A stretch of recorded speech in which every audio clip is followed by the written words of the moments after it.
Hey everyone, this is Sean Lee from the Stashman, and today I'm going to do a figure review on the Spider-Man Series 12 Sandman. Now this is brought to you by the good fellows from Toy Biz. And funny thing about this is that now the Spider-Man series weren't necessarily as organized as their Marvel Legends series. In fact, you won't even know this is from the Series 12, not even from the packaging. There's no actual number saying this is from Series 12. But if you do a little research on the internet and do a little research when the figures were actually produced, then you'll find that this is actually from Series 12.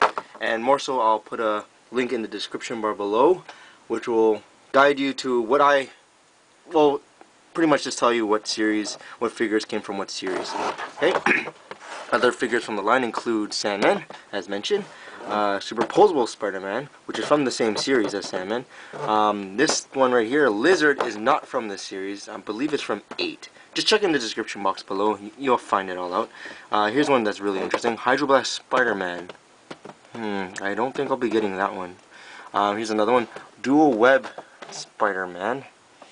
I think I'll pass. And here's one that's really funny, is that this one is the Venom figure. However, it doesn't actually show the Venom figure. In fact, it only shows the base and a Spider-Man figure.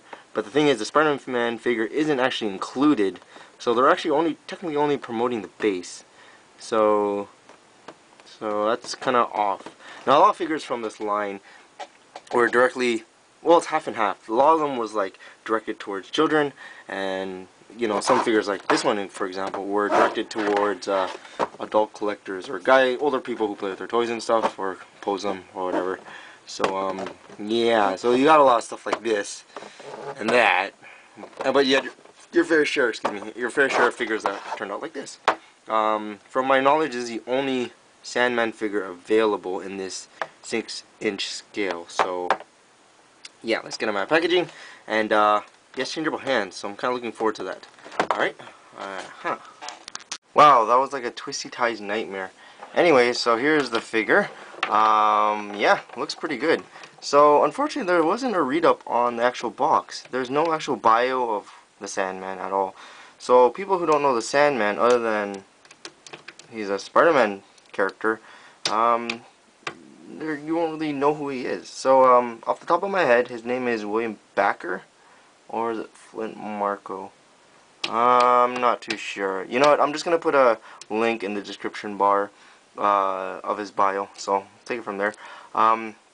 So yeah, he's one ugly looking dude. He's so creepy, especially if you do this. Yeah, he's one creepy looking dude. So yeah, okay. So it really looks a lot like the dude. Well, from what I think, he's supporting a Norman Osborn haircut, as you can see here. He's got the waves going on. So you know, he's wearing a do-rag before he went to bed last night. You know, before the review. He's supporting the long sleeve shirt, as you can see here. Now, some adaptations of the Sandman actually have him wearing a green T-shirt. Same idea, just it's a T-shirt. Now, I kind of prefer the long sleeve, even though there is no variant of this figure. I prefer the long sleeve, just because it kind of reminds me of Freddy Krueger in a creepy way, you know. Anyways, so yeah, our articulation is that oh yeah, and he's a Spider-Man villain, and like all the Spider-Man villains out there, they all have science experiments gone wrong, or science experiments gone right for their powers. Okay, so articulation is goes up and down, turns here, swells at the bicep, turns here like a ratchet joint. There's a ratchet there. Here, 2 points at the elbow, wrist joint, which is a changeable hand. You can take this out and put this in, like joint like that. Finger articulation, which is kind of all 4 fingers, and a thumb joint. Ab articulation, waist joint, ball jointed hips, swivels here. 2 points at the knee, up and down on the foot, side to side on the ankle, and toe articulation. So you can get a good range of motion with this guy. And the paint detail is really good too. It's like a solid green here. Actually, it's I think it is. There isn't necessarily dry brushing involved here. The brushing, the paint detail is more so on the pants itself. And also, there's like this text detail here, texture feeling. It feels like sandpaper, but not sandpaper feel like poking out. It's sandpaper inward. So I guess you can see there's a bunch of holes everywhere. Now he has it everywhere except for the hands and the actual face. So the skin aspect, but that's everywhere, even on the boots actually. So yeah, I really like this figure. Dry brushing is really, really well done. Masters of dry brushing is Toy Biz, in my opinion, and it's throughout the entire. Yeah, it's done throughout the entire like body. Pants. Sorry, I'm just looking at the figure. Sorry, guys. That's pretty much it. Size comparison time. Here's Bullseye. As you can see, there's a huge difference how small he is. You know, I'm using Bullseye because this is like one of the basic molds that Marvel Legend figures have. Well, the new ones are, you know. So there's that. Here he is next to Spider-Man.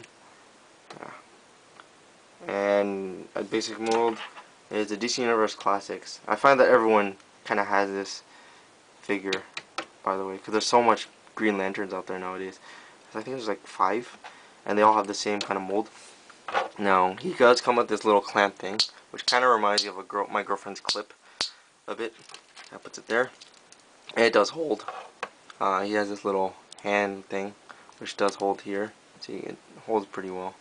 See, so they're not cheesy. They're just they're bonuses in my opinion. He comes with an axe. These are supposed to be changed into his hands. Like he pulled these out. I'm not gonna change mine just because I don't want to loosen up my figure. And oops. And he comes with this thing right here. So I'll move aside. Great figure. I really like it. If you're a Spider-Man fan, definitely this is one of those figures that you may want to consider getting. Definitely a great figure. Yeah.